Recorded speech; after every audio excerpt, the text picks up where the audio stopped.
చదువుతో పాటు skills, placements తో పాటు సక్సెస్ సందీప్ యూనివర్సిటీ మాత్రమే అందిస్తుంది.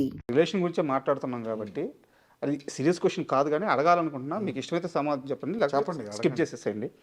ఇప్పుడు నాన్నగారి పర్సనల్ లైఫ్ గురించి నేనేం మాట్లాడినా అది వ్యక్తిగత చాయిస్. బట్ ఇప్పుడున్న ఆ రిలేషన్లో పవిత్ర గారి అసోసియేషన్ ఎలా ఉంటుంది అంటే మీ ఫ్యామిలీ మెంబర్ అయ్యారు, సో మీ నాన్నగారితో ఎలా ఉంటున్నారు, మీతో ఎలా ఉంటున్నారు, ఫ్యామిలీ మెంబర్కి ఎలా కలిసిపోయారు, ఇప్పుడు అంతా కంఫర్టబుల్గా ఉన్నారా? She's fantastic human being. నాకు అంటే వస్తుంటారు, రెగ్యులర్గా కలుస్తుంటాం. షీఈస్ ఆల్వేస్ వెరీ, ఎప్పుడు అందరిని పలకరిస్తారు, అందరితో కూర్చుంటారు, ఎలాంటి ఇది లేదు. She's a very happy go lucky women. Okay, I feel డాడ్కి కరెక్ట్ మ్యాచ్ అని నా ఫీలింగ్. ఐ ఫెల్ట్ బికాస్ ఆయన కూడా కామ్గా ఉంటారు ఆవిడ ఉన్నప్పుడు. So I think after 50+ years is calm. So I think it's a good sign. అదే love, this never no time, no really time deadline or anything. Never too late correct to find the right person. అదే చెప్పాను కదండి, నేను 60 years తర్వాత decide చేస్తాను. అప్పుడు 70 ఉంటే 70 వరకు అప్పుడు డిసైడ్ చేస్తాను. అప్పటి వరకు నాకు ఎవరు రైట్ అని నేను డిసైడ్ చేయను. So yeah.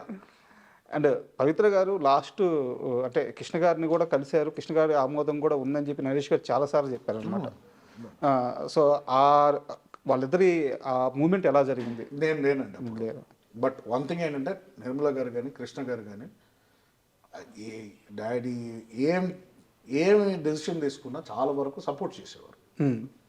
బికాస్ వాళ్ళు చాలా కష్టాలు చూసి వచ్చిన వాళ్ళు. సో ఒకటి అర్థం చేసుకోవాలంటే, మనిషి లైఫ్లో అన్ని పర్ఫెక్ట్గా జరగదు. ఒకటి దానికి కట్టుబడిపోయి మనం యాంకర్ అయిపోయి అక్కడే ఉంటావా, ఆర్ ఆప్షన్ ఉంది ఏమైనా చేసుకుంటావా. You want make something good of life. Today is happy, correct. ఎవరు కంప్లైంట్ చేయడానికి ఉంది ఇప్పుడు? But that's the whole point అండి. అందరిని సాటిస్ఫై చేయలేము. కరెక్ట్. బట్ అందరూ చెప్పేది ఒకటే, నీ సంతోషాన్ని ఎత్తుక్కో అంటారు. నీ సంతోషం ఎత్తుకోవడానికి 2-3 డిసప్పాయింట్ అవ్వాల్సి వస్తుంది తర్వాత. అందరి లైఫ్లో ఉంటుంది. ఎవరు 100% అందరినీ సంతోషపెట్టలేరు కదా. Correct. So ultimately first what you feel matters. నువ్వు సెక్యూర్గా ఉంటే ఇంకొక 2-3 నువ్వు సెక్యూర్ చేయొచ్చు, కానీ నీకే టికానం లేనప్పుడు you can't go and try to make people happy.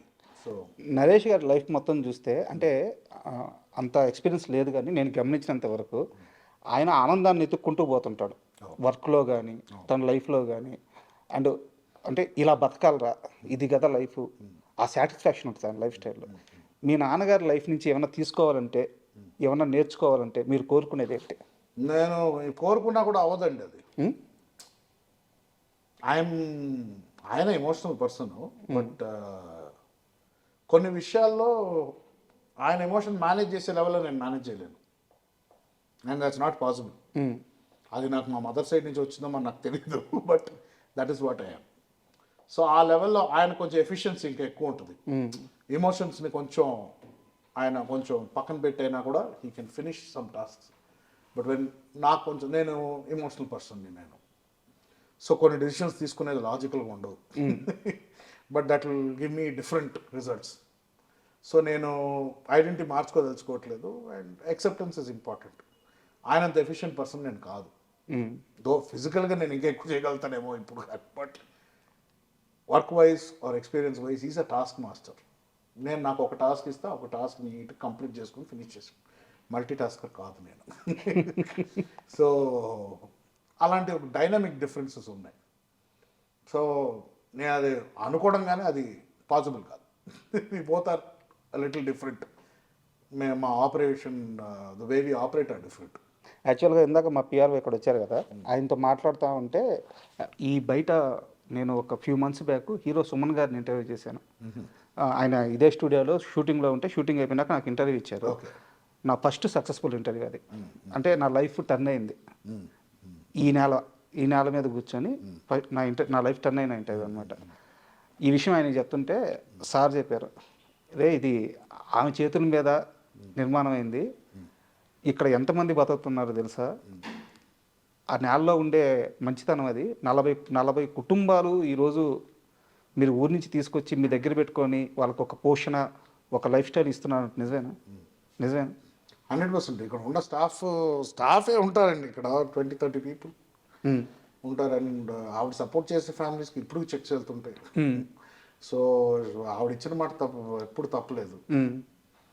And plus అదే కదా, సెల్ఫ్ ప్రమోషన్ ఉండదు ఆవిడది, ఎక్కువ ఉండదు. అదే నాకు అర్థం కాదు మంచి ఏంటంటే పని. ఇలాంటి అర్థం- విషయాలు అర్థం బయటికి కాదు, ఎందుకు అదే రావాలి? అర్థం చేసుకోవాలంటాను నేను. మనం ఇది మన మంచి అంటే మనకి లోపల హ్యాపీనెస్ ఇస్తుందంటే అది చాలు. ఉమ్. ఇప్పుడు ఎంతమందికి హెల్ప్ చేసాం అనేది ఎందుకు చెప్పుకోవాలి బయటకి? నువ్వు హెల్ప్ ఎందుకు చేయాలనుకుంటున్నావు? ఒక పలానా పర్సన్కి హెల్ప్ చేస్తే నీకు హ్యాపీగా ఉంటుందేమో. నా ప్రాబ్లం ఏంటి, నాకు గిల్ట్ ఉండేది. మన లైఫ్ బాగుంది కదా మనకి, ఇప్పుడు నా కంపేర్ చేస్తే చాలామందికి సేమ్ ఈ లగ్జరీ ఉండదు కదా. సో ఎవరైనా కొంచెం హెల్ప్లో ఏమైనా డబ్బులు అడిగితే పర్వాలేదు పోని మనం ఇచ్చేస్తే బెటర్ అని. ఇలా ప్రాబ్లం అయిపోయిందంటే దాని తర్వాత ఇచ్చుకుంటూ పోయి నా సొంత కారు అమ్మాల్సి వచ్చింది ఒక టైంకి. అవునా?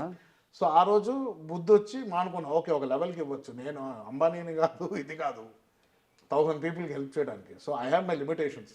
ఉమ్. సో హెల్ప్ ఉన్నప్పుడు చేయి, లేకపోతే దేవుడు కూడా శ్రమించడని ఎవరు చెప్పారు.